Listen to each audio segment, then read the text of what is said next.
Okay, hello. Today is June 24th, 2019, and we're in the Shepherd School of Music and Professor Chen's office here to interview her. I am Tiffany Sloan, I'm Mary Claire Neal.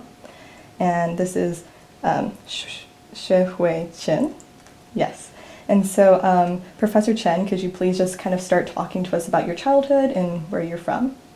Okay, I was born in Taipei, Taiwan. Do you need my date?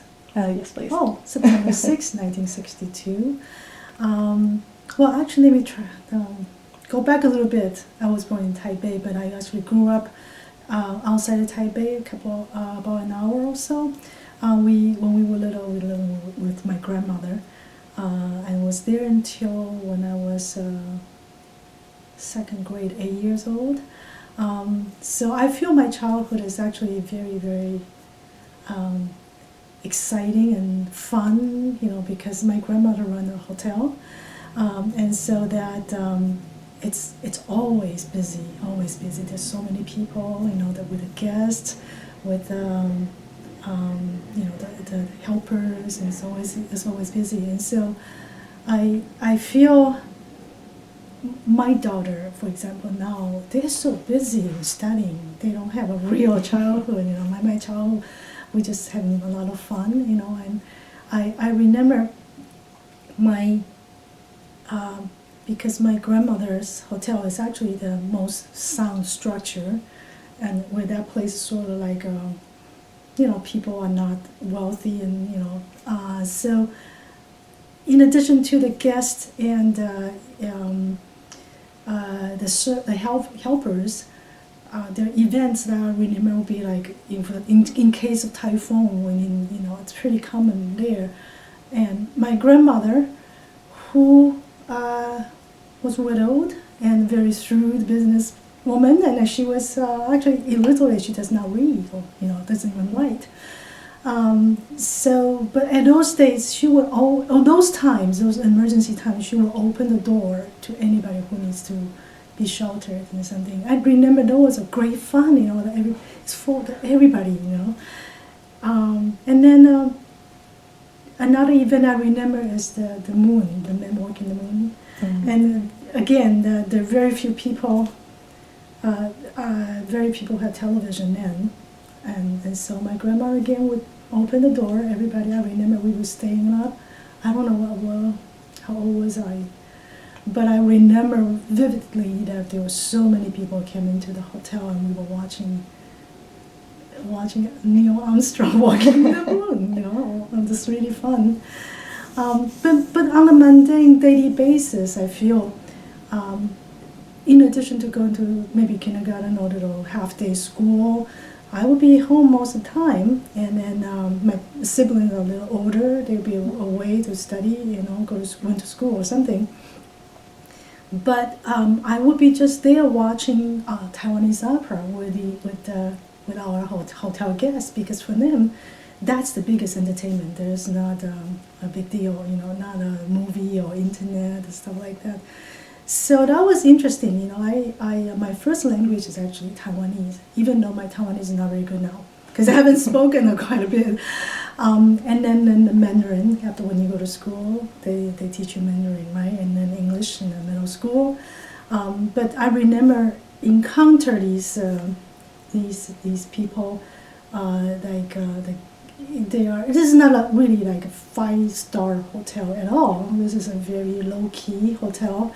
And the guests there are like mostly hardworking people. And then it was interesting that about 3 years ago I wrote a piece, a cello concerto, and they asked some kind of relationship with the literature, and I started to do research on the poetry, and then I eventually found 4 poems by this a very famous Taiwanese writer, and what he is, Huang Chunming is his name. What he's famous for is, again, not talking about high society, but very mundane, especially Taiwanese people, not mainland China people. That's a different. They come a little later. I don't know if you know that history. In any case, And so what I feel really close to this poetry because these are the people that I'm so used to when I was little. They come to my grandmother's hotel, you know, they are my grandma's neighbors and all that, and so it's very rich. I feel that got a lot of time. You meet all walks of people. So that was my childhood, and then I guess my parents are college educated. At that time, I guess college education is not easy. So for my parents, it's very important. Education is extremely important. So my third grade, they moved the whole family to Taipei. So in order to have a better school, and we moved more than once. Whenever there's a necessary to go to a better school, my parents would always take us to the better school. I remember, my parents when they first moved to Taipei, even though they have good jobs, but we have 5 kids. I'm the youngest. It's not easy. Money is not easy, but we always have a tutor. Education is so important. Tutors and piano lessons, painting for my siblings and all that. That I always remember that money was tight, but then education is so important for them that we all have a good education. And I feel like that somehow it's also instilled in me the value of education. And so when my daughter, who was born in the United States, right? But it's so important for her to understand Chinese. And not Taiwanese language is not as that's a really hard language to learn. So when she was about third grade, I took her to Taiwan to study. So she went to a public school from third grade, and 5th grade and 6th grade. She graduated from Taiwan, public school from Taiwan, with a really difficult one. So again, I feel it's so important for her to understand that to be bilingual, not only read, write, but not only just language, but also the identity. I feel like to be understanding what Taiwan is about, what mother tongue, so to speak, really mother tongue. So I feel that's just like my parents. They think that to install the learning, knowledge, experience, it's so important. Can you talk a little bit about your experience with education in Taiwan? From my understanding, there's tracks that you're set on for specific career goals. And how did you kind of do that whenever you're intending to do music with your life? Well, actually, when we were little, you can go to music school. I mean, they have 2 different. There's from 1st grade, you become a music school all the way to. Okay. I didn't go to that. I didn't. For one thing, I was moving around. I started composition. I studied piano when I was 6 years old, but I didn't think that was going to become my. I don't know. It's just part of education. That's the way we think. My parents think it's part of education. I also paint quite a bit and also write. I went to enroll me some kind of composition classes, and that's just part of education. And it wasn't until about 15 years old that somehow I just feel like this is something I could pursue, and then I like it. I was, and then my piano teacher had noticed that I was always good about analyzing piece of music. I know my finger cannot move, but I already know the form, and I know. I just come back and something. I know this is backward, this is downward. All those kind of theory thing. I was good at it, and he said to me, "Well, why don't you do a composition?" And I said, "Okay, that sounds good. I don't want to practice." So at age 16, I went to a conservatory, which at the time it's the best training in music in Taiwan. And then for 5 years, I graduated from there, I think 1982. And so I want to pursue longer Western music composition. So I came to the States when I was not even 20. And I enrolled a master's degree when I was age 20 because I passed out all these courses, I went to, and I stayed at Northern Illinois University for 3 years, and I got 2 master's degrees. And then I started my doctoral at BU, Boston University, age 23, I think. So again, at that time, I feel I just want to know better about what wasn't. It takes so long to understand a music training, and then I started composing and all that. Actually, I started composing when I was 16. Because as soon as you got into declare a major in composition in the conservatory, I started when I was 16. Okay, so in your early childhood, kind of before you realized you wanted to do composition, was there something else that you wanted to do before that? Or like your dream job when you were a child? I feel like when every one of us all have these divisions, like we are good at not just one thing, right? I think in my generation at the time, we sort of have to sacrifice everything for one to be in a good musician or good, So that's sort of, that track is very direct and very intense and very concentrated. If I had stopped on the first grade, that's even worse, right? Worse in a sense. I feel it's, it's just like technically you were amazing, but then your understanding is a little bit maybe one-sided. It does at all time, and then you go to master, you go to doctoral and all that, and it gets a little better, but again, it's still concentrated in music. Where I think now, my daughter's generation is a totally different story.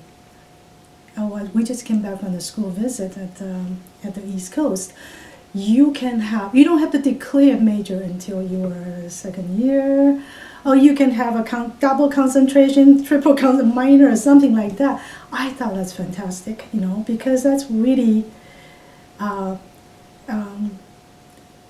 a really much fulfilling life, and rather than just concentrating on one thing.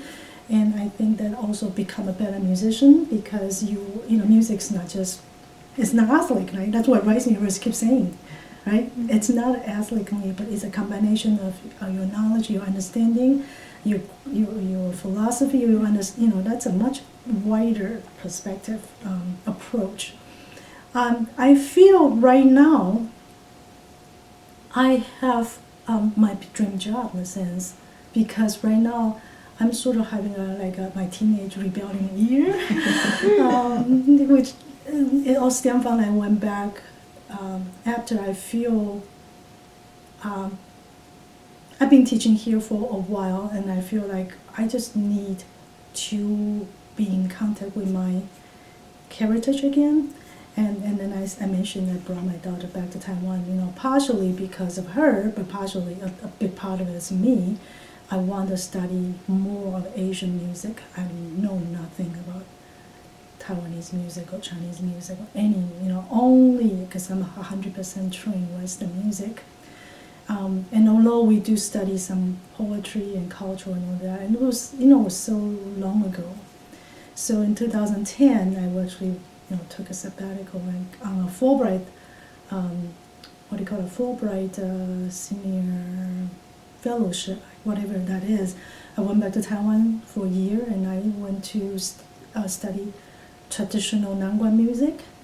Not just on the paper or on recording. That's what I will be doing when I came to the States since 2015. Was it 1985, 82? If I want to study anything of Asian music, I need to go to the library, right? And those days, the internet is not that good either, right? But it's a sort of indirect method of study.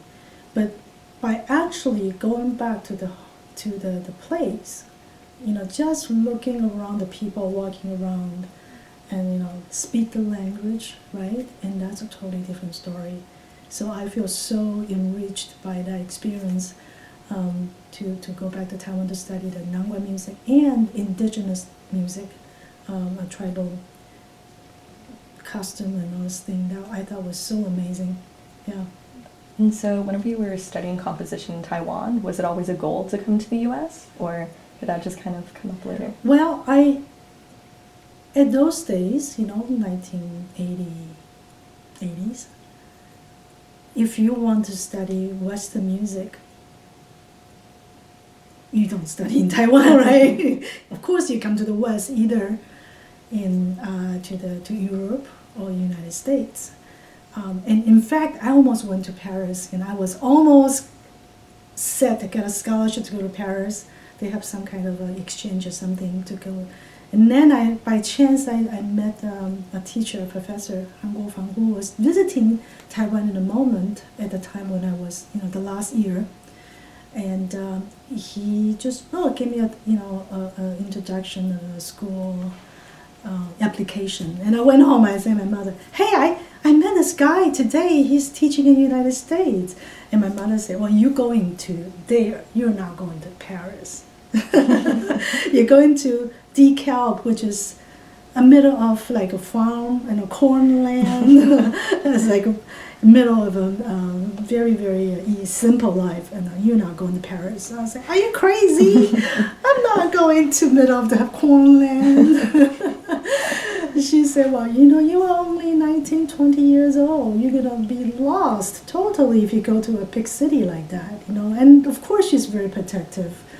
Now, being a mother myself, I understand. I might not be continue doing music, right? I mean, just be overwhelmed or like allured by this attraction of the big city. Yeah. And so you first came to Illinois, right? Yes. So did that kind of match your perception of what America would be like, or is there anything kind of shocking or surprising when you first came? Oh yes, that's very strange because Taipei is a big city, right? And when I first arrived in DeKalb, I couldn't sleep because it's so quiet. Wow. And other than that, it was great. I really focused on my study, and she was right. I was, language barrier is already a big deal. Luckily, I was good in music part, and so I was able to just have concentrated time and understand what it is. When I moved to Boston, however, I had a big culture shock in Boston because their accent is so strong. After living in the Midwest with a certain, really standard American accent, and the Boston was like, the Medford especially, like, park the kind of Harvard Yard. What are you talking about? I was so shocked, and and in Boston, of course, the pace is really fast, right? And I'm sort of used to the Midwest, and so that was the first year was hard, but then eventually I got used to it too. In Boston, I lived in Boston for 17 years, so that was I had a great memory there. That's a great city, yeah. Were there any differences with how music composition was taught in Taipei and then how it was taught in like Illinois or in Boston? Well, first of all, a lot of my teachers in Taiwan are European trained, because in those generation, my teacher's generation, you don't go to the United States. Europe is, because again, music is, Western music is European music rather than American music, right? And so a lot of my teachers, they went to Europe rather than the United States. But I think that gradually United States becomes an important center, and also United States offer the degree, a doctoral degree, for example, right? And so, well, Europeans still they have some kind of equipment, but not a doctoral degree. So, for two reasons, more and more people come to the United States. Number one is degrees, offering degrees, and now you want to teach anywhere. Especially in Asia, you need a doctoral degree. Secondly, it's no longer sort of European center. I mean, it's become a different styles and different concentration, different ideas of what music should be or can be. but United States, because of wealth, there's freedom, so it becomes a lot of people come here. So right now, the next generation, beginning my generation, there are a lot more people studying in the United States rather than in Europe. Continue to be Europe, but it's progressing more. So the difference is, I think that the my teachers in Taiwan or European teaching is a little bit more, I would say, hands-on, maybe. Like, they tell you, this is the way it has to be done, or, a lecture style.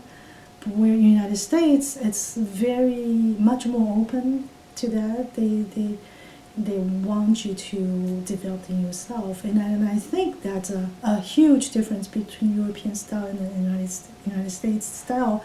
Here, it's a big melting pot, so you got all kinds of people and different kind of a standard.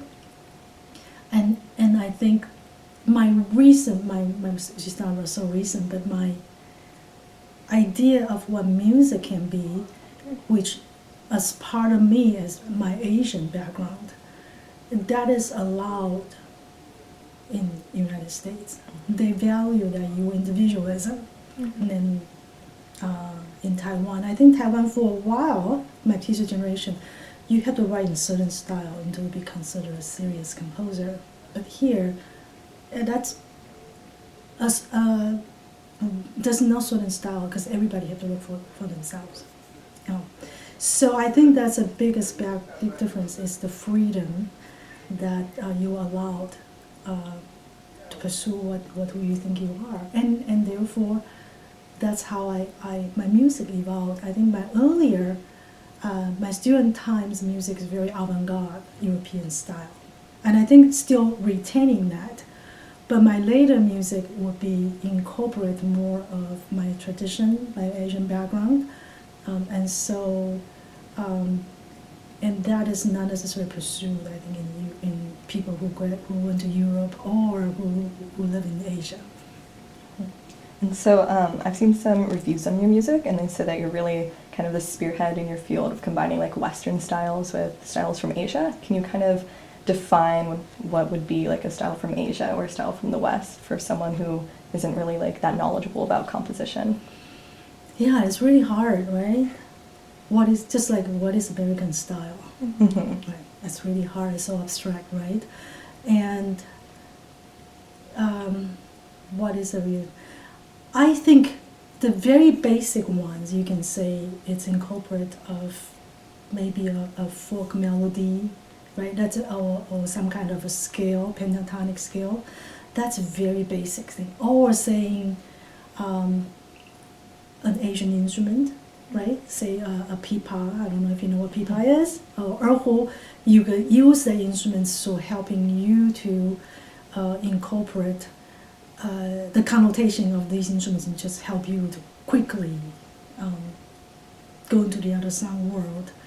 Or using a poetry, right? Like say these Asian poets or the idea. These are all very, very basic, I feel, in the first stage, where I think before I went back to Taiwan in 2010, I am staying in that stage where that's just easier. And that's what I have, because I live in the States, not in Taiwan. So therefore you don't have that kind of security or what's the word for it? Security or deeper understanding what a culture is. But then I think in a much more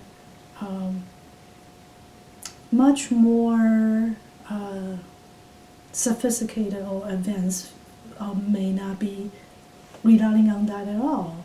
And I think one thing might be the way you think about time, because music is a time art, right? So the way you think about time in Asian, it's almost much more static, unfolding, allow things to happen, rather than I shouldn't say force, more progressive, like like Beethoven. If you know Beethoven's music, bum bum bum bum, bum bum bum bum, bum bum bum bum bum bum. It's just like keep going, moving forward, right? That kind of like you gotta do this. But Asian could be just like, oh. And it's nothing really happened for 3 minutes, where Beethoven is already like the other part, And so I think that understanding, it's hard for a Western training person to unlearn that. So there was a real struggle for me to try to unlearn that. Wow, I'm not going to do progressive music anymore. But that's how I grew up in the Western tradition. So I sort of my understanding going back and forth. Somehow I would, at some point, I would just accept who I am, because I'm not going to write Asian music or Chinese music. But I'm not totally writing Western music either. So there's a music that evolved from both Western and East, and yet at the same time it's neither that or that. It has new genre. I mean, just like Asian Americans, right? Or maybe the parents are from Asia, right? They have very Asian ideas, and then you live in the West, which is a very Western idea. Well, somehow Asian American has to find their space, and they have evolved a little different ideas what Asia can be. It's a combination of both, a little bit more that, more West, a little more East, so it doesn't matter, right? So my recent understanding what Asian music is, I don't think it should be Asian music. It should be a transcultural music. It should be a cross-cultural music, because what is really Asian? What is not made in China these days? Right? And then Chinese instruments, originally pipao, erhu are from Central Asia, right? To go to West, become lute, from the China becomes pipao. It's so mixed. There's no possibility we want a pure culture as much as we want to. That's a romantic idea, and that's you try to fix something and bug something. It's very deadly. I think that's not doing anybody any good. The whole 21st century, even more so than the Silk Road time, which already, if you read those ideas, the Silk Road time, there was so much more transcultural and back and forth. Business, politically, and politics, business, culture, everything is already back and forth. But now, because of internet, that one, it's even more easy and more possible, much more fluid. And culture is very fluid. We need to let it flow the different ways, rather than say this is Asian music. So did you have any teachers or professors who kind of inspired you to think this way, or was this an internal process of your evolution of your musical philosophy over time? Well, I think that some of my teachers in Taiwan, who actually, if they didn't want to go out to the West, they are like, but they're much more, they said, we need to preserve Asian, blah, blah, blah. But a teenager, I was there, a teenager, you don't understand, first of all. Secondly, what do you mean? I don't want to be like you. Maybe, I respect you, but it's not what I want to do, right? So I think gradually it's through the age. And even though I was very I've been really lucky coming to this country, successful to have many awards like Guggenheim and Rome Prize, and working with these big orchestra in Philadelphia or Cleveland. I was really award, but gradually you feel something is missing. Something is missing, and therefore when that does not fulfill anymore, then you look for what fulfills you, what makes sense to you. And then again, I think age, secondly, because in the United States, I think the United States allowed you to say, okay, you have your own voice, that's fine. I think in Europe they still have a burden, maybe. They still want to, they don't have the burden They have a burden and they don't have a burden that we do, for example. 'Cause we have burden because we have such an opposite culture, the background and the European, right? The German and English, they are, to me, they are more close than Chinese or Taiwanese to the German. Does that answer your question? Yeah, I think so. Yeah. And then also, do you think your coming of age as a person coincided with your coming of age musically, or were there different?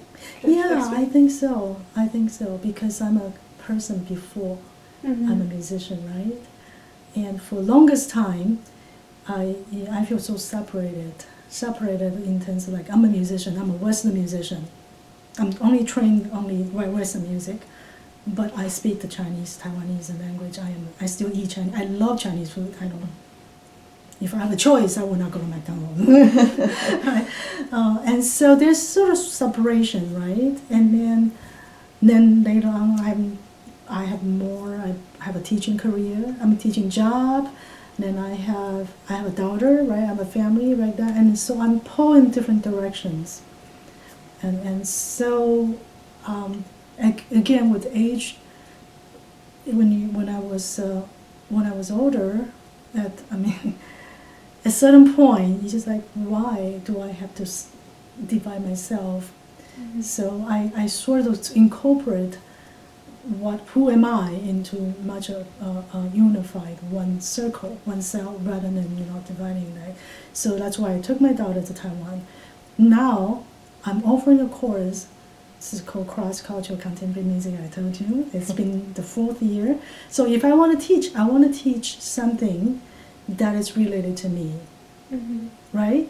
And also, as I said to you, I don't know that much about Asian music compared to my understanding of Western music, which is since I was 6 years old, my Asian music is very limited. And so if I want to teach, I want to learn also. So I want to learn Asian music, what is about. So I am, and I don't know if you realize that the Shepherd School is an amazing school, but it's a Western music. We have no ethnomusicologist. And in fact, the whole university, Rice University, Mm-hmm. has no Asian music expert, right? The Houston Asian music expert, I don't know. So I would invite these people from Taiwan or China or Turkey, and I've been doing different Korean and a lot of times not only the musicians performing, but also ethnomusicologists, scholar, theorist, and to give us some ideas what it's about. So I learned so much in this class. So I feel like my idea, my family is one part of this Asian thing now, and my teaching is part of this, and my composition, of course, I've been trying to do that. So I feel much more fulfilled as one person. So back to your idea, well, what's your dream job? I think I have a dream job now because I am allowed, as a professor, I'm academic freedom. I think the Shepherd School and also Rice University, they give you so much academic freedom. You have an idea you want to do, you do it. So I have a dream job right now. Can you talk about some of your experience whenever you did go back to Taiwan on the Fulbright scholarship, and kind of like what you did and like what that was like on the day-to-day that kind of like inspired your music to change? What I think the most interesting one was learning how to play and perform in traditional Nangua music, in the playing pipa and that, because as a teacher, I just keep over what I know, right? And then turning back, become a student, and also become a student that is basic 101, because I don't know. They have different system in terms of notation, different in tuning, different performance practice, and different thinking about what music can be. It's an oral tradition. It's the music there, it's just as a guide, a help, and you do a lot of improvisation on top of that, right? And so that totally changed my idea what music can be. and that was so amazing because I don't, 20th century music in Western music is very different than the 19th century and very different than 16th century, and which is more closer to this Asian idea where it's much more fluid, but still it's nothing compared to this region, Asian music. So that was such an experience that not just reading the paper, not just reading it out, just went to a lecture. You actually do it to perform, and so that was a really, really great experience. And I think at age 40, when you go back to become a student, I was like, oh my God, it was so intimidating, and yet I think it was really interesting that they say to me that don't worry, this is it's not unusual for especially a male to, after the childbearing age, to go back to take up some kind of music practice, and they get together, like a karaoke idea, and so everybody can do it, and no problem, not idea. It's so different, that kind of sort of relaxed, much more relaxed, and they just just have fun. They really call it game, have fun. And then this conservatory training, precision, this blah blah, this which I'm used to. If you don't come in the speed, you skip. It's not possible if you're not precise. But there, it's so much more laid back, and people just, if you made a mistake, no big deal. Let's start over again. Do this. There's not. In terms of time, when I was talking about time, there's not a time notation. It's everybody sort of flow together. If you're late, I'll wait for you, and then we'll go to the next. If you were a little sharp, and I'll adjust myself to you. Where it's not possible in the West, it's very, very precise. So that kind of idea of the time, it flows, and it's very different than the Western training. So I feel really amazed by that. That philosophy, the way to life, the thinking, and then what? After that, I didn't dare to write a piece based on this Nanguan. Where before I rewrote several pieces based on this Nanguan idea, and when I didn't study it, because I listened to the recording and the books, that is surfacey, right? I mean, that's interesting. But after you know more and deeper what it is, I was scared. I was like, oh, how can I even try to do that? But gradually, I'm still, I just have to come to term as well. My understanding it is, it's easier to say, I respect this tradition so much, I don't want to do anything. Then you're not doing anything, right? That's not helping anybody. Right? And so you have to jump in and say, okay, this is what I think, this is what I can do, this is my approach. Everybody can have their own approach, right? And so so that was a really great experience in Taiwan when I was able to do that. But honestly, just to go to a coffee shop or a tea shop and just seeing people walk in a black hair, speaking language, right? Not mixing here with Spanish and English, right? And with all the different hair. There you have everybody's black hair, speaking Taiwanese or Chinese, and very little English. Even just that was amazing learning experience for me. Whenever you came back and started incorporating some of the philosophy and what you learned in Taiwan, what do you think was the Western response, and has that Western response changed since then? Western response meaning what? That's also a good question. Who's response? Who's response? You mean audience or? Both kind of audience and the people you were working with in the orchestra. I would say, okay, I see what you're saying. I think that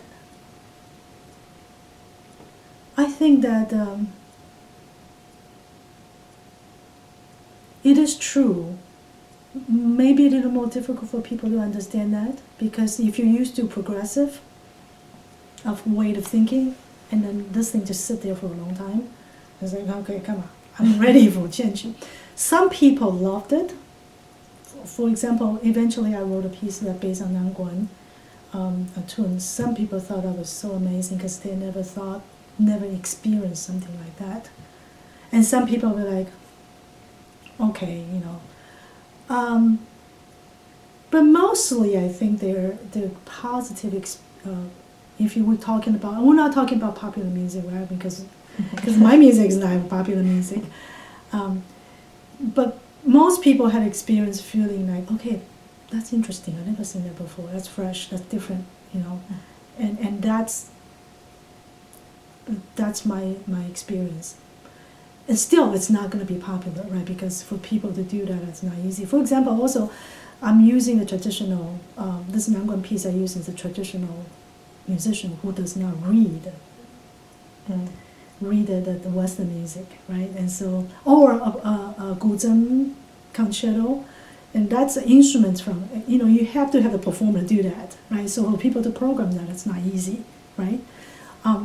But the other side of that is, I feel like a composer, me as a composer, is like a researcher, you know. Number one, research, and number two is expression.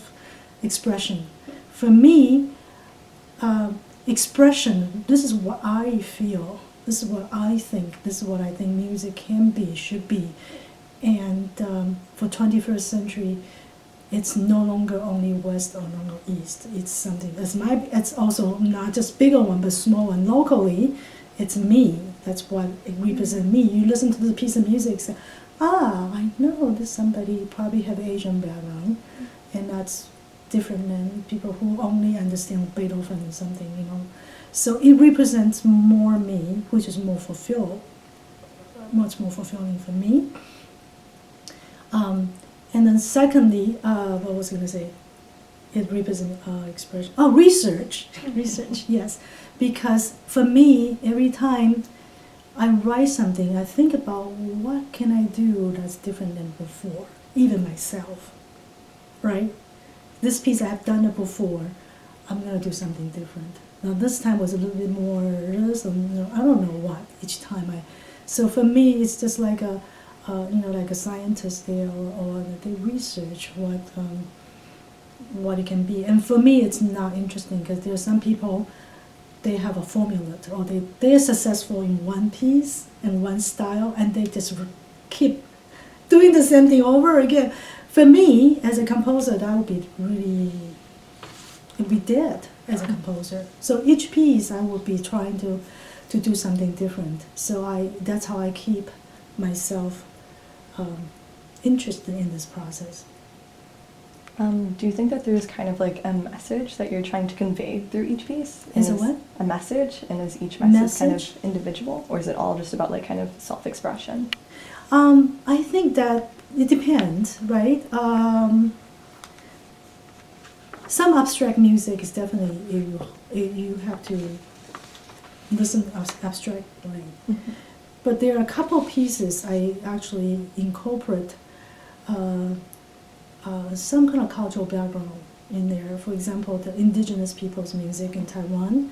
I have a film I incorporate with a filmmaker, and so in there they talk about the stories of legends, you know, of the Amis people's the story.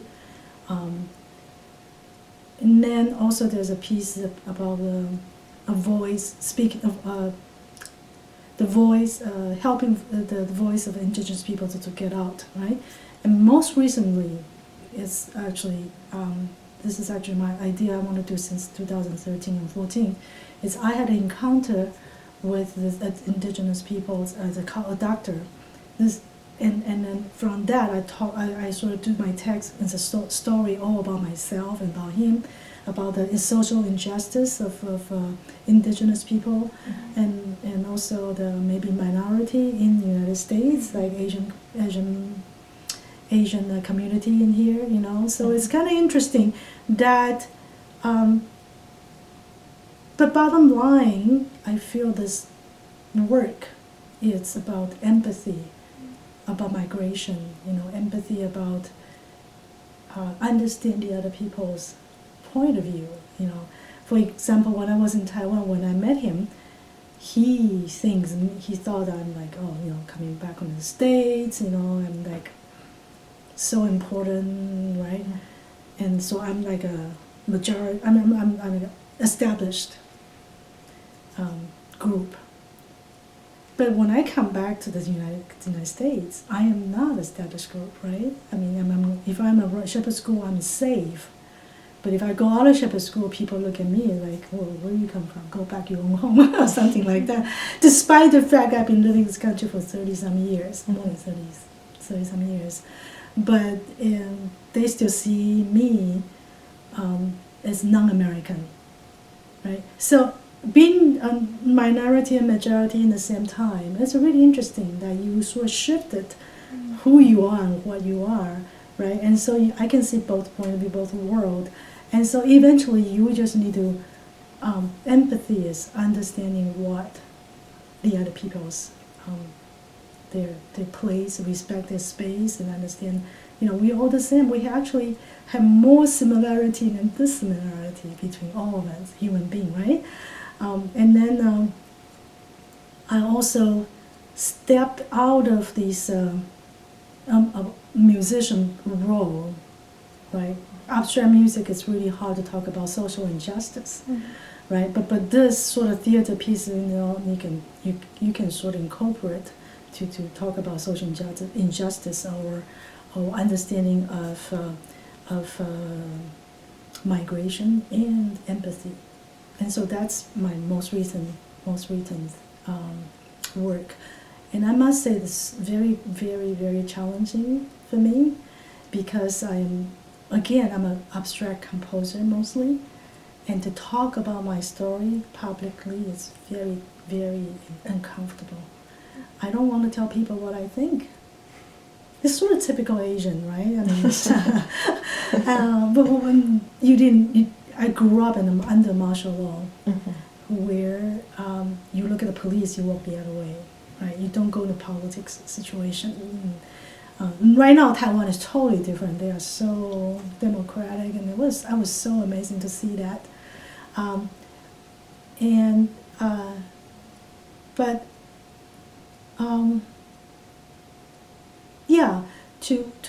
To actually stand there using your music to tell people what you think, for me, it takes a lot of courage, I feel.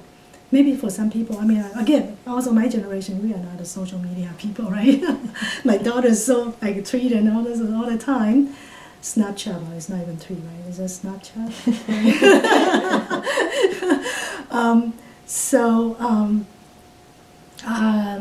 So that's a big step for me. And yet I thought it's a necessary step. As I said, I look forward to my adventures, not repeating myself. I look forward to working with other people, the theater people, or all the multimedia and all this thing, and that's exciting for me. So how did you kind of get into kind of like making films and documentaries as a form of social advocacy? Like, how did that all like come about? What was your inspiration? Oh, actually, that was the opportunity, like inspiration, because I have two. One is about Cultural Revolution, actually, and the second one is this the injustice of the indigenous people, returning souls, whether they go home to find their totem, right? And it's all the filmmaker ask me to write, to write for them. That's the situation. The second, the returning souls. That's because I was when I went to Taiwan, it was Fulbright. I was at the Kamiah Synagogue. I was resident. What do you call that? A fellow, and they affiliated with them.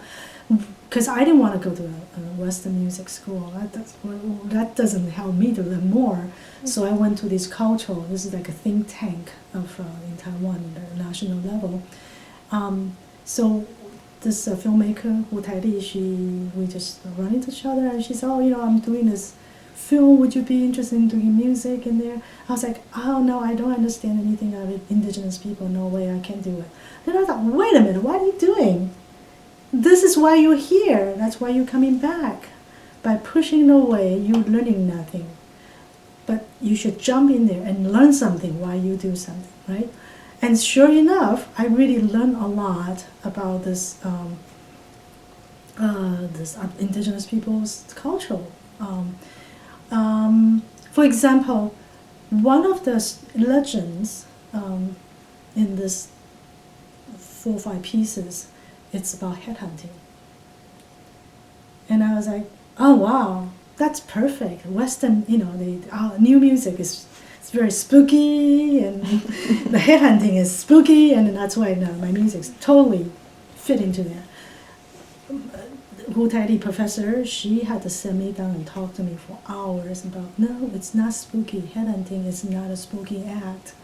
It's a very complex, it's a ritual and this and, I cannot even go in detail, but I think in the end, the music's still spooky because the nature of modern music, but I'm positive the music is so much more complex than it would have been if I didn't understand that, because my mind is complex. My understanding what it is complex.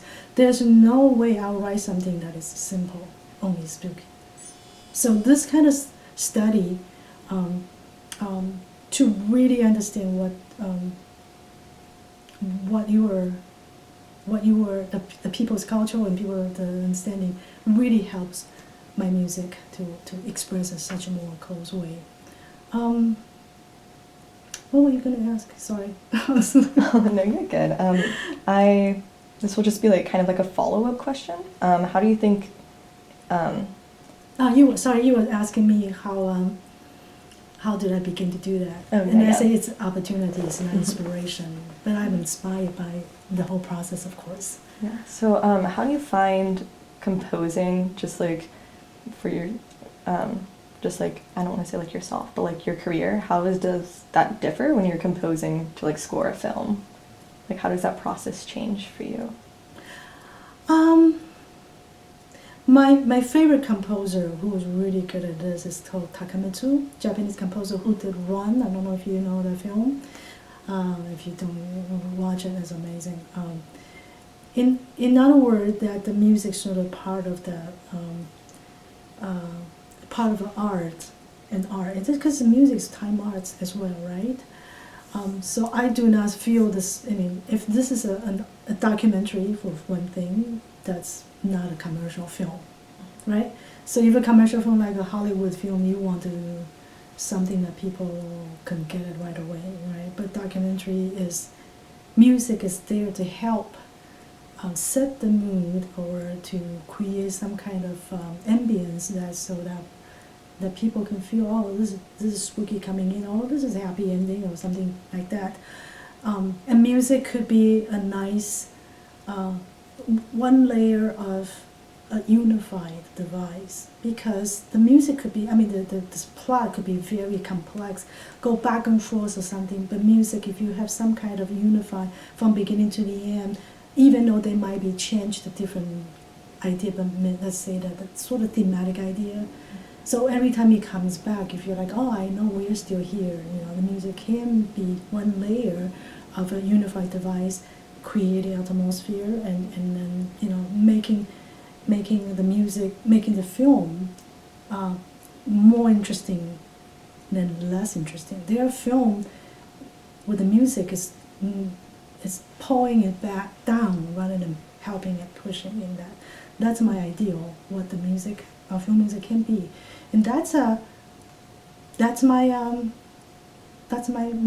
thought about it. So there's no difference. Actually, there's no difference between the film music and the real music. In fact, both times, after the film is done, I would take the music becomes abstract music, concert music. Make it a little bigger and larger, And so the music still exists by itself.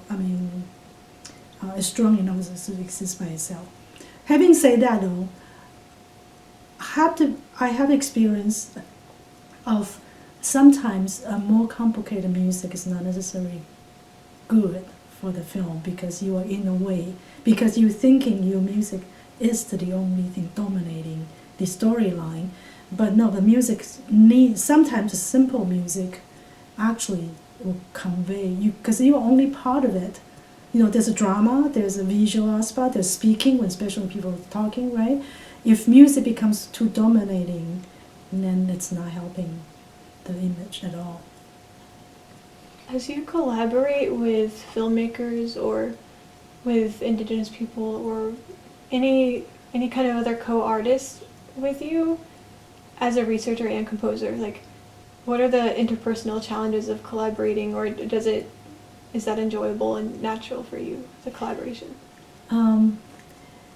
The most challenging collaboration with my husband last year. Was it last year? No, not last year. Right? We had a piece. We have a 6 concert performing at the what do you call it? Sai Twombly Gallery, and I was because I don't do electronic music, even though I have some kind of master's degree in electronic music, but it was so long ago. It was analog rather than digital. So my husband does a lot of electronic music, Kirsten, and he also teaches at the school here. And so with him, that's really helpful to we can work together. But again, you know, that's our first collaboration. We try not to, we'll do our own thing. But in general, I think it's amazing. I think it's amazing because I feel the human connection is everything, right? I mean, you want to connect with another person. I mean, that's the reason why we do art, right? To connect with them, to tell people what you think, to connect with another person, even though maybe there were 5 people I understood in the concert, but that's still a connection. To maybe there's some difficulties in saying, like my husband saying, oh no, this is, you know, with the husband, and it's a little closer because we know each other so much, you can so talk directly. When you were talking to another person, you probably, you know, be nicer.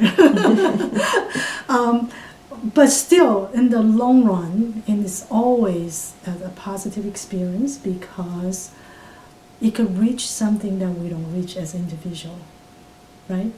And I feel progressively, the 21st century is this. The world is so complex, and the media becomes more complex, and the concept everything becomes more complex. So if you can sort of incorporate these complexity, then the music, then in that case, it should not be a music anymore, right? And this work will be so include so many more people. So I was telling you this my theater piece. Actually, in a couple of weeks, it's going to be a showing at the Match. We have only just a half, maybe 1/3 or 1/4. We're just going to present a little bit, and there I have the filmmaker, I have the sound, and you know, I have the lighting, you know, even though I am the one dictating what to do, and yet bouncing back and forth with other people. It's so amazing. It's so much fun.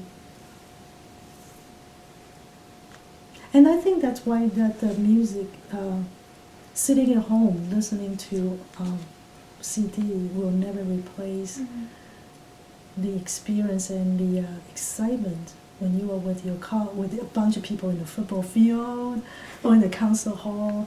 You know, it's an experience that the togetherness that we want.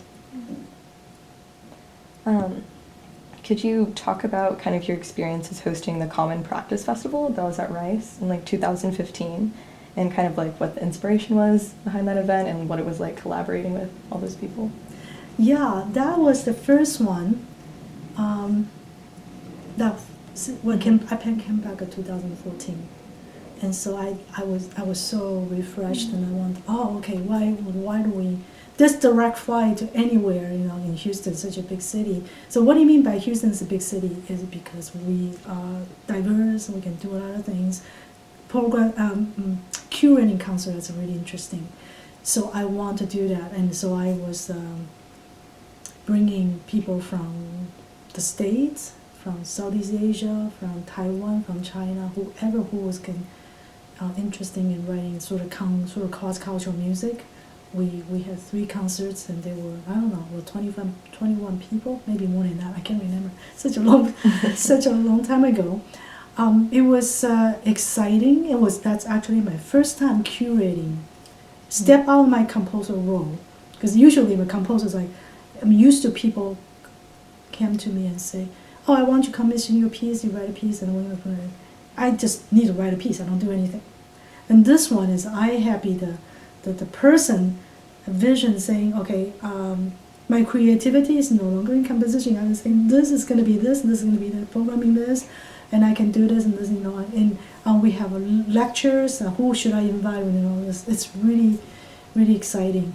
And so after that, let me jump back a little bit. So inspiration is because I lived in Taiwan for 2 years. You know, our sabbatical or our, you know, these kind of, you know, this really nice to step out your daily mundane teaching or these kind of things, but you actually go out and connect with different world. And then you say, okay, well, I want to bring this back to Shepherd School to rise, right? And then you feel this energy. That's inspiration. You want to do that. Now, another inspiration after that is, well, I heard that if you do things once, that's entertainment. But if you do it more than once, that's education. Mm-hmm. So that's why the following year I proposed the course, this cross-cultural course between Rice Jazz Center and the Shepherd School of Music. The students we have half non-musicians, the other half are musicians. And then we have from freshmen, sophomores sometimes, to doctoral degree. We have composers, you know, but everybody's beginner, including me, right? The musicians here are only Western trained. They know nothing about Asian culture. The Asian cultural musicians, or Asian cultural studies, some of them are, but some of them not. Some of them may be biology majors. They know nothing about music, right? So we all get together. We study something, because I brought people, ethnomusicologists. We brought the scholars. We brought the musicians, performers, and then all the time we always be doing with Asia society. But there again, most people, they don't understand what it is, right? So another thing is a lot of Rice University people and Shepherd School students too, they don't even get out on campus, right? Every single time I say, well, you're required to go to that concert. And they're all the first time, year after year. And I was like, why? I understand it's busy, I know. But they are just, it's this kind of, if you go out, the experience is very rewarding. Yeah. So I'm my 4th year now, and now I have to turn away students. Which is rewarding. The first year, I want to sign up now. Yeah, I can give you some programs and stuff, you know, and it's really, really exciting, because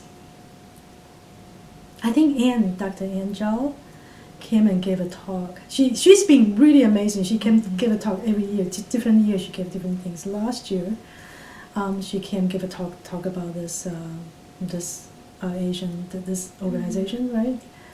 And again, most people do not even aware that Houston has a big Asian community, and Houston has, and all the stories.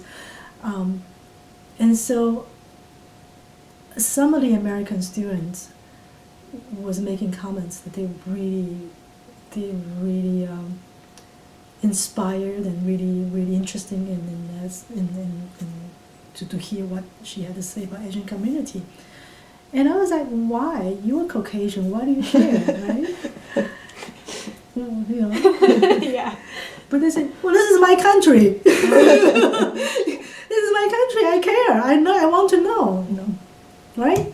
Just like indigenous people in Taiwan, right? Like at first I was like, oh, people was like, why you're not indigenous why you can, why? That's my culture. Why? Why does that stopping me want to know? Even if it's not my country, right? Why should it stopping me want to know more about how human coming, every different people is doing what, right?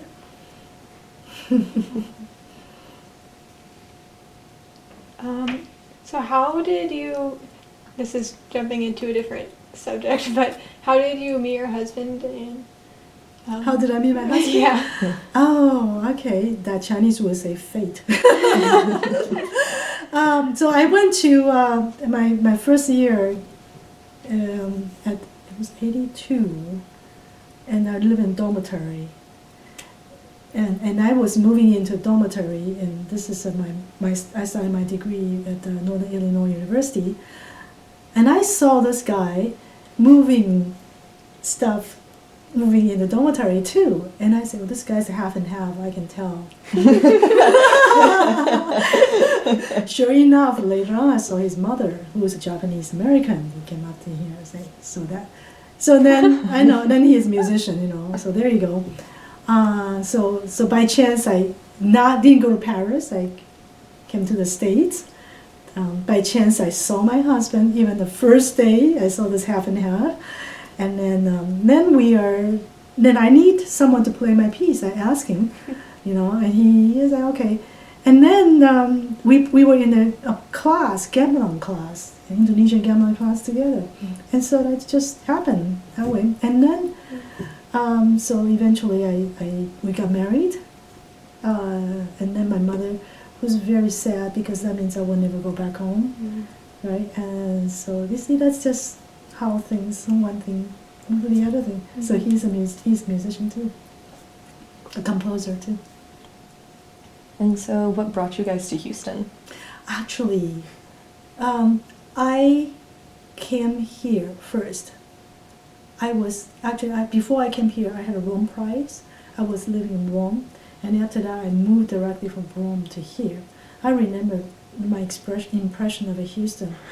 I said, oh my God, because living in Boston is a beautiful city, right? And Rome, of course, is a beautiful city. And Houston, oh my God, this is like an Empire Strike Back. The highway with okay, but this is where my job is. This is where we're going to be. Anyway, so I was here, and he was teaching at Harvard at some time. So for 1 year, we were commuting back and forth. And then the following year, the same year, actually I went to Guggenheim, but I prolonged my Guggenheim another year so I can teach here for the first year because they wanted to come here right away. So when I went back to Guggenheim, to Boston, I got pregnant, and then I had to have we no longer think to have commute back and forth to raise the child as possible.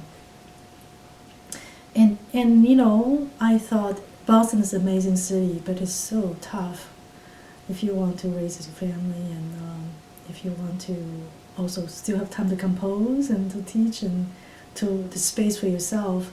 So the following year, 2000, so I gave birth my daughter in Boston after 9/11. I wasn't in Boston when that happened. And then the following year, they just asked him to come join us. And then Rice is very progressive in a sense.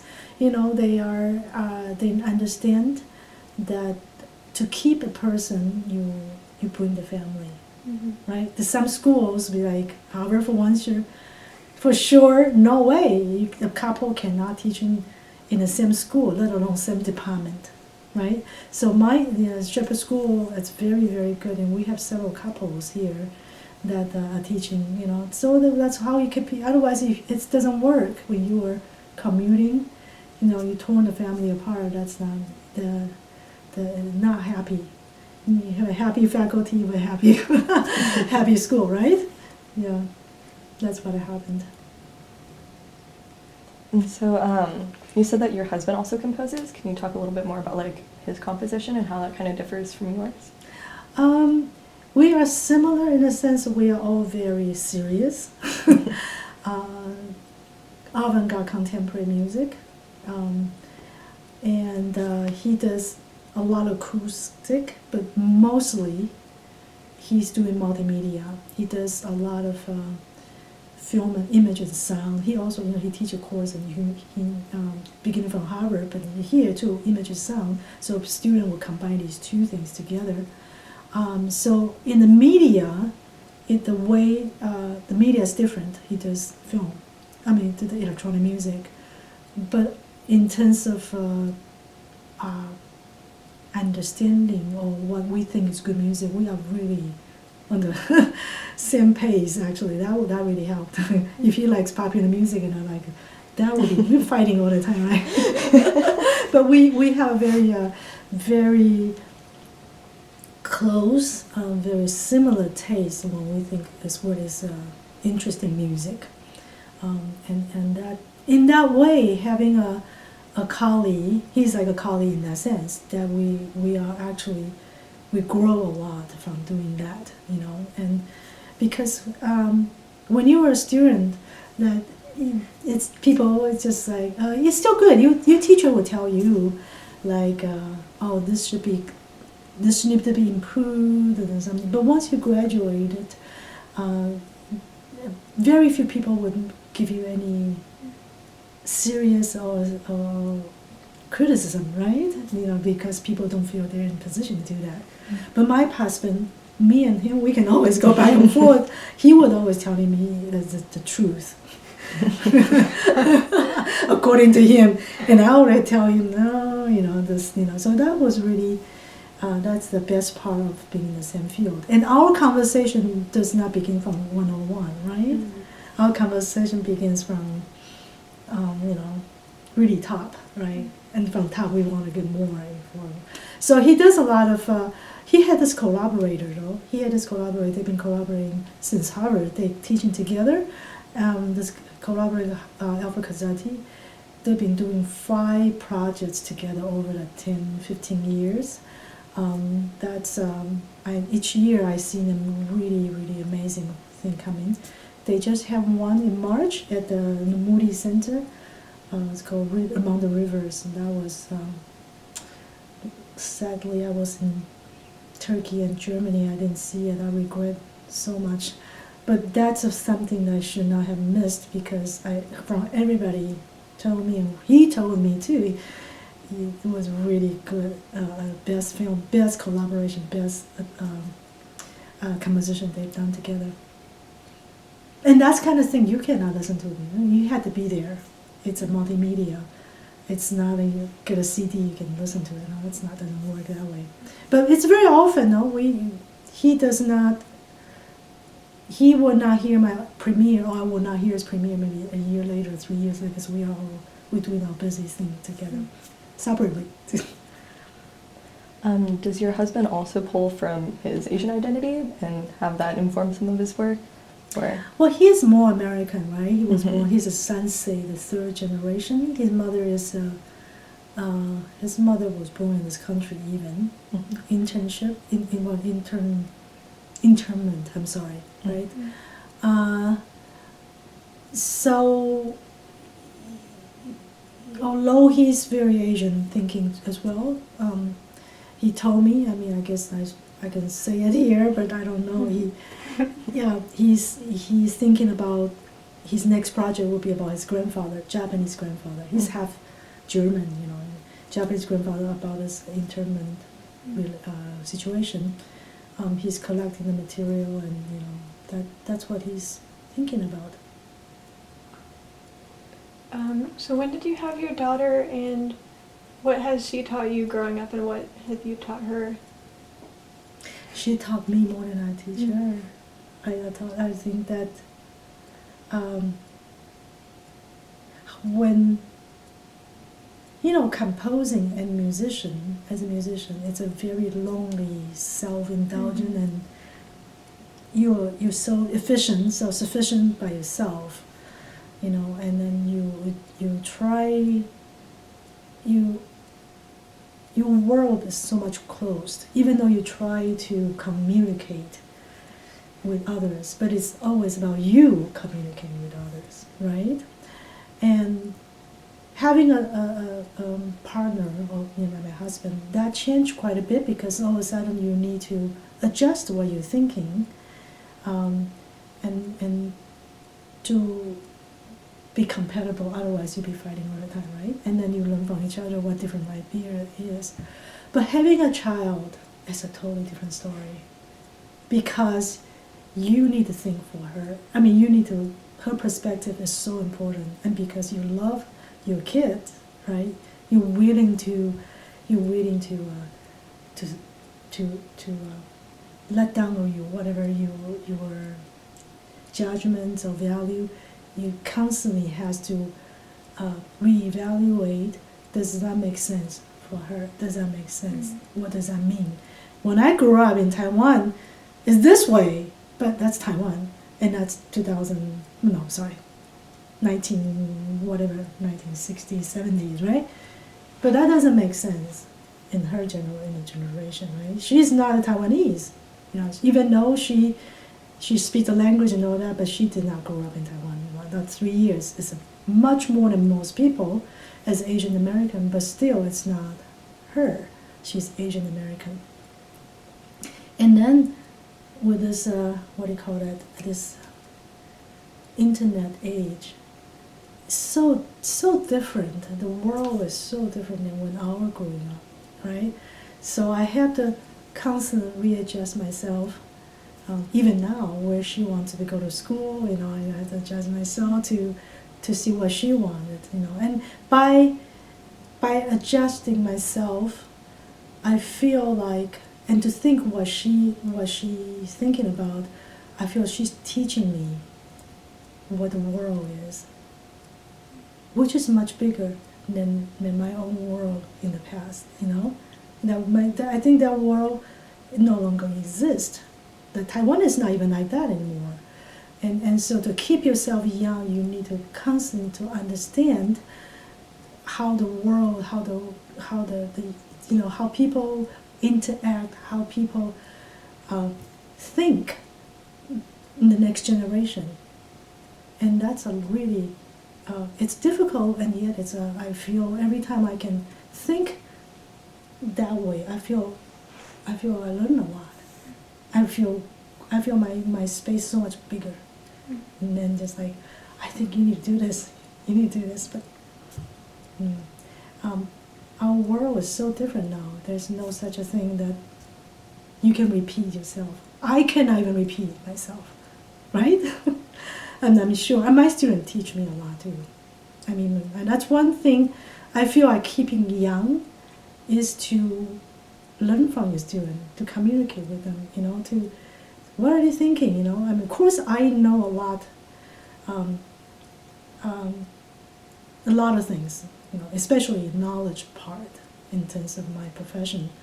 After all, I've been doing this since I was 6 years old, but there are so many things I don't know.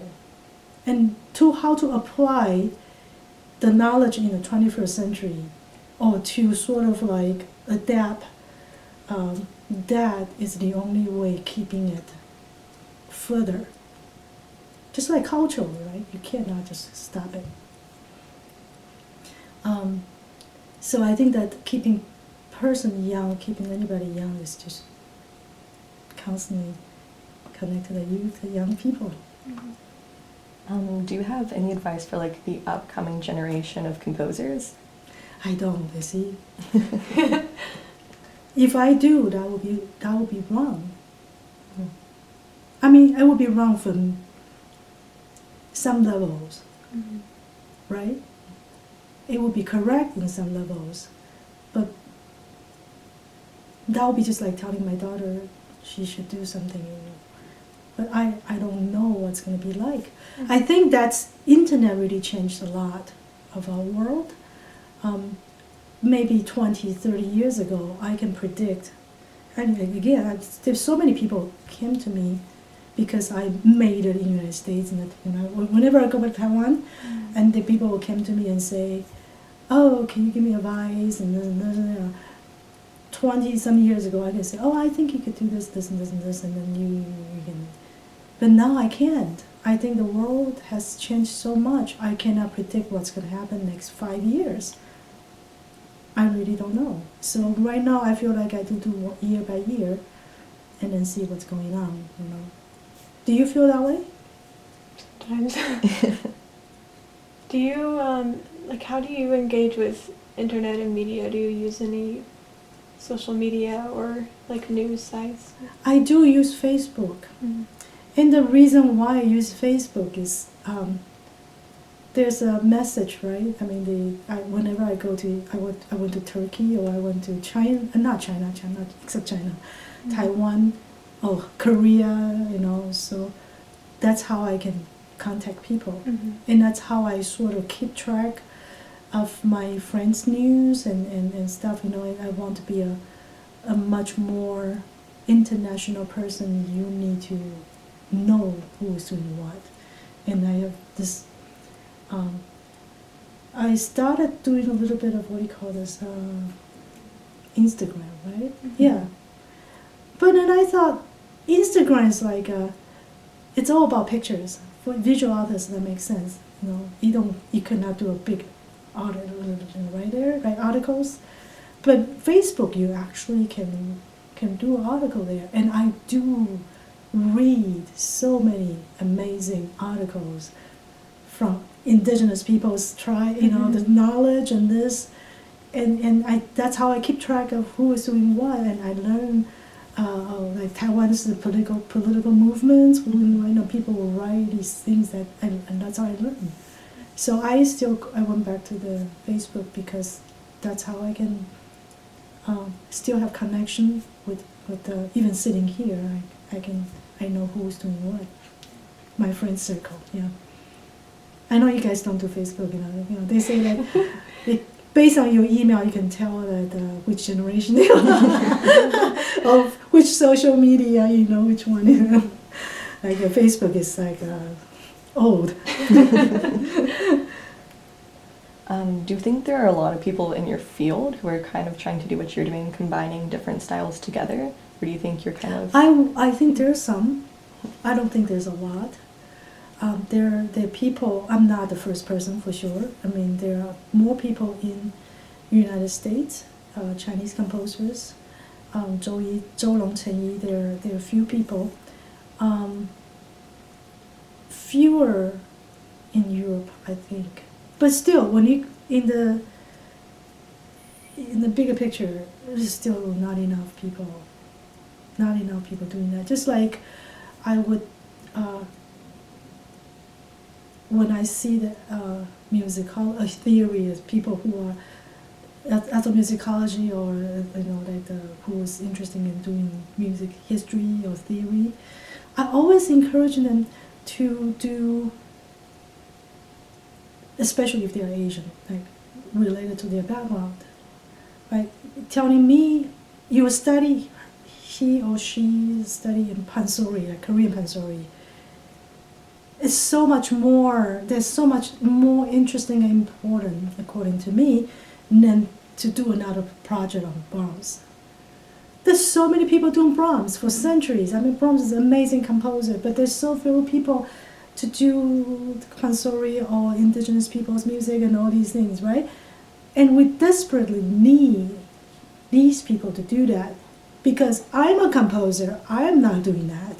Right? If you can do those studies, it helped me. It helped me to just stand on these people's shoulders.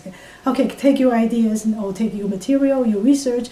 I can go further to do one, you know, expanding to new future idea. But if I have to be the person also do all that, there's no way, right? So, in the grand scheme, you know, it's just so little, so few people doing this still. In terms of a Western canon, you know, of the study and research. So, and yet we can. That's why I try to connect these very little few dots. I gave a lecture once in Thailand, so connect the dots. We have very little power, but connect together, we have become much more powerful. We can feed each other, help each other. To push this idea of a 21st century, that Asian culture, Asian music, Asian identity is not interesting, not important. It's at least interesting, as important, as interesting as the Western culture. And yeah, and that's why I offer this course. So it gives me a continuity, a task to do it year. I had to invite at least two groups to come each year. And this year, there's one project that's really interesting. I'm gonna invite a colleague of mine. Her name is Nancy Rao. She just had published a book about Chinatown, Chinese opera in Chinatown in North America. Right? Wow. I didn't even know. I mean, I know, but these people, diaspora, right? They maybe Cultural Revolution or I don't know, whatever. They come to this country, but or Burmese, right? They have a kind of political situation, but they are forced to go to Chinatown because they don't speak the language. They are forced to do very, very poor paid job. They cannot even perform. So sometimes they have this club, right? The Chinese club that maybe entertainment or maybe just give them a little bit more outlet to think about who they really are, right? They are trained musicians, core musicians, or for centuries from the tradition. So she wrote this book on that. So I'm inviting her to give a talk on that, and I'm going to assign my students to several tasks to interview these people, and then to have some kind of performance project for them, like do some research about that, and just by doing it, to understanding rather than me doing it. In the past, my first time, I was the one contacting these people and doing some kind of a little background. What is the Chinese opera? What's Taiwanese opera? And this and this. And I doing that. I was like, it's like education. You need to tell people what it is. Otherwise, they will not know what it is, right? So I was the one doing all that program. But this time, I'm going to ask my students.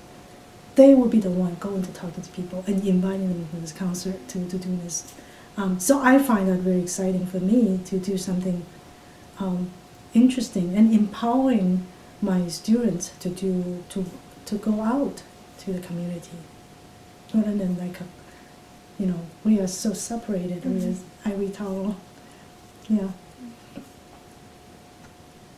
Do you find yourself spending time in different places in Houston or exploring the city, or do you have just any favorite places to go with your family or friends? I don't spend too much. my environment is the Shepherd School. I don't even go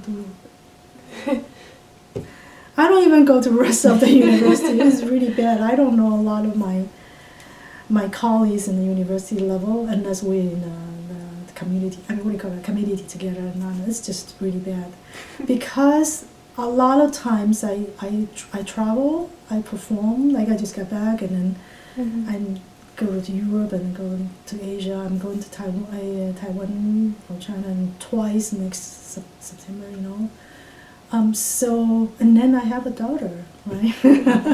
So I do not, and other than Chinatown, which I go once a week, maybe sometimes less than once a week. I don't go out enough to do that. I wish I should. For example, like when I arrived here, 2000, the year 2000, and I thought Houston is not very pretty, not very pretty city, and I said, I bet Mexico is amazing. I bet that's a beautiful city, has a really rich culture, right? I'm gonna go there as soon as I can, but I still haven't gone. You've been so many other places. Yeah, isn't that crazy? I still have not been to Mexico. Yeah, that's terrible. This is what I learned from one of my students, who she took this course 2 years ago, 2016.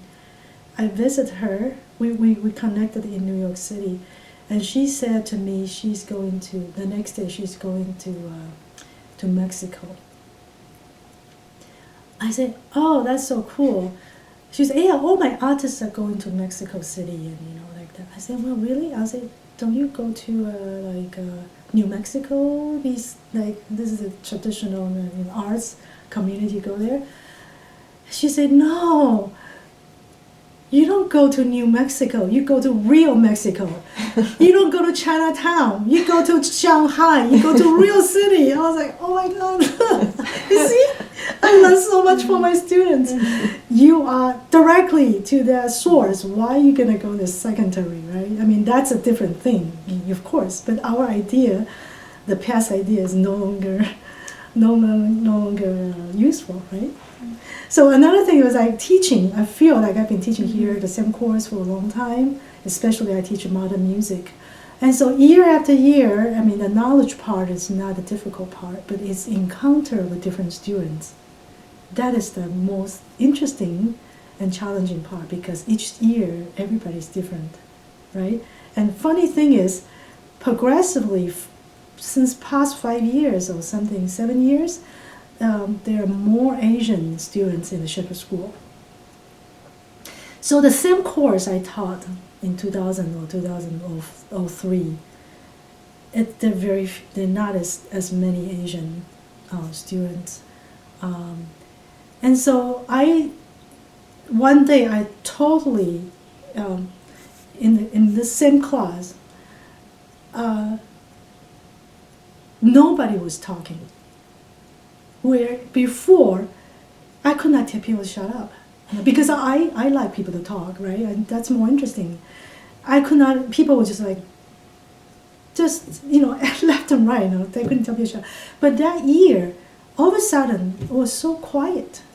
I was like, what's going on? And it was by the end of the semester I realized I have more than half of Asian students in this class. And Asian students, they don't talk. They do not want to say anything, So I need to readapt myself. How do you draw this Asian student's opinion? How did you make them talk? And so I just have to ask them a question, and they have to talk. So the teaching is it's fun. Like you have to readapt yourself all the time. Mm-hmm. I kind of wanted to ask, what did you think is an accomplishment you've made in your career that you're most proud of? Or just like in life in general, maybe, like something that you're very, very proud of. Life in general, yeah, I think would be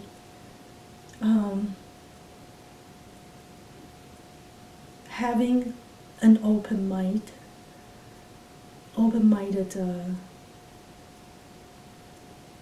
philosophy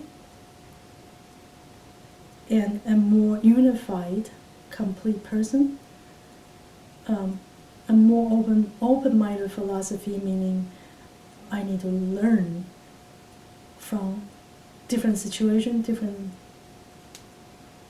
people, and not assuming this is going to be the same as last year. A more unified person, like I'm not just a composer, I'm a person, I'm a mother, I am international, I am exploring different things all the time, and I think, including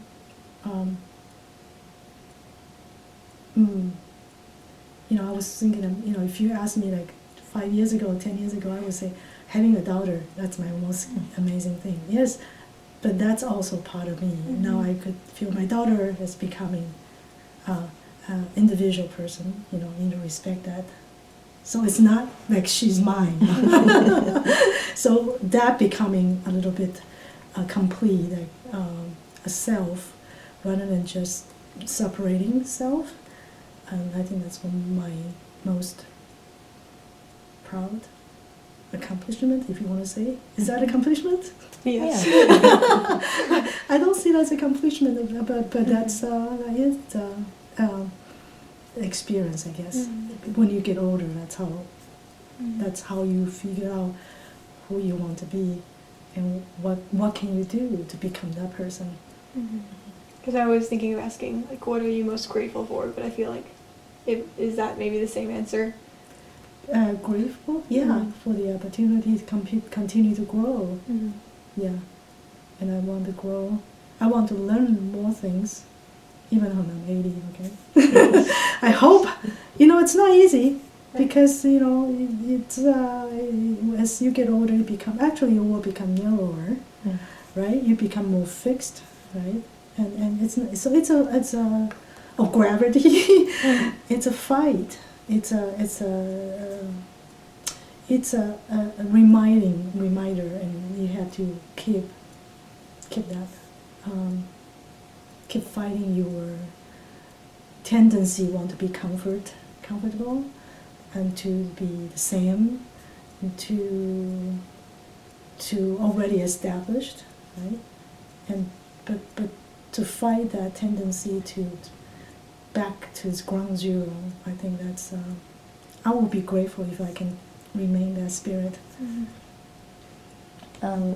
If your great-great-grandchildren were to watch this in the archive, would there be any wisdom that you'd want to impart to them, or any stories you'd like to share?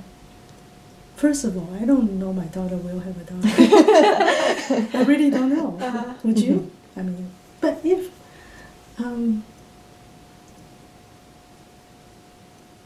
no, I don't know. I think he or she should draw their own conclusion and their value, to make their world, not according to mine.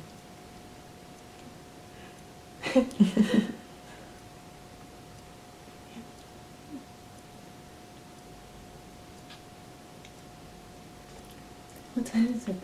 It's 2:48. Do you have anything else? No, you have anything to ask? I'm kind of wondering, like, I feel like you've already covered this through everything, but, like, politically, I know you've talked a little about the political situation in Taiwan growing up and how you became aware of that. I don't know when you became aware of that, but you also very work with, early age. Very early age. I still have a nightmare about the communist system take over, and I just running a loop. I could not get out of that circle. Yeah. So, and then moving to the States, I mean, I've never really had to experience, like, knowing two different national political spheres at once, but I'm just curious how you think about that, both, like, as a transnational kind of, like, because you think transnationally, you think globally. Do you think of politics in the same way as having those, being connected across different nations? That's a very interesting question. It's very hard, right? Yeah. This is especially interesting when I was in Turkey, The division in Asia and Europe in one country. Like, it's so artificial, right? I don't know. I mean, I'm sort of draw blank on that, but in the political political situation right now, I sort of feel like it's really hard for me to be political, because every day I feel like a depression when I hear this situation in the world, not America, of course, in Taiwan, right? The China is progressively tries to shrink Taiwan, and the whole world is all this amazing conservative fascism time, and I cannot face that. I feel like, and so I mean that's sort of interesting. I don't know, strategy. I just naturally went into this yourself and said, well, what can I do? Me as an artist or a musician, what can I do that would help the situation by not necessarily maybe writing a theater or something. That maybe that's one way, but the other thing is we just need to be positive, doing things what we do the best, right? that's what I can do, is just be producing something that I know the best, what I can do. That's the only way to against this really, really stressful situation and time, because it's nothing you can do about it. It is so much bigger than you yourself. And to give up what I need to do, and plunging into something that I cannot do, it seems to be wasting my energy. Of course, when it comes to vote, I definitely go to vote. In fact, I want to go back to Taiwan to vote for my first time, But I feel like even during the worst time of the mankind history, the arts or positive things still happening, right? We cannot, that's stopping us or lose hope and just like be depressed and doing nothing, right? And so in a way, it's kind of interesting that it's sort of escaping maybe, but maybe it's real. I mean, what can you really do, right? Is to have a positive influence, or like organizing my class, that would be a much global feeling. Next generation, they understand the cultural. The culture it's fluid. I mean, my American students learning Chinese music, not because they need to write like a Chinese musician, but to understand another culture is by doing that. They're not going to be writing, they're not going to become a Chinese composer. That's not, plus what is Chinese composer anyway, right? But by doing something that's positive and by connecting a different way and just hopefully that will become a grassroots, maybe a much positive idea, positive energy, and you never know. Maybe my students 30 years later, they become in the position to do something wonderful, positive, right? You never know.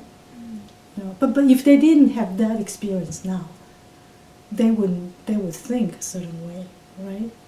So I don't know if that answers your question. Definitely. Okay. And I think that's my my way to handle this situation now. So not necessarily. There's different ways, right? Composing is one way, but offering the course, personal contact, with Chinatown, this is every little bit. I think it not necessarily maybe help them, but it helps me to feel more connected. It helps me to feel like I'm doing something. It's not so helpless, hopeless, right? And sometimes the positive energy feeds you as a person and as a musician. That when I see my student come back to me and say, "Oh my God, that was amazing! That was so great! I'm so thankful to that." When that was so rewarding for me to feel that I'm open another door and understanding what can be to them and an experience. It's only the beginning. That's already it helps me to think I'm doing okay.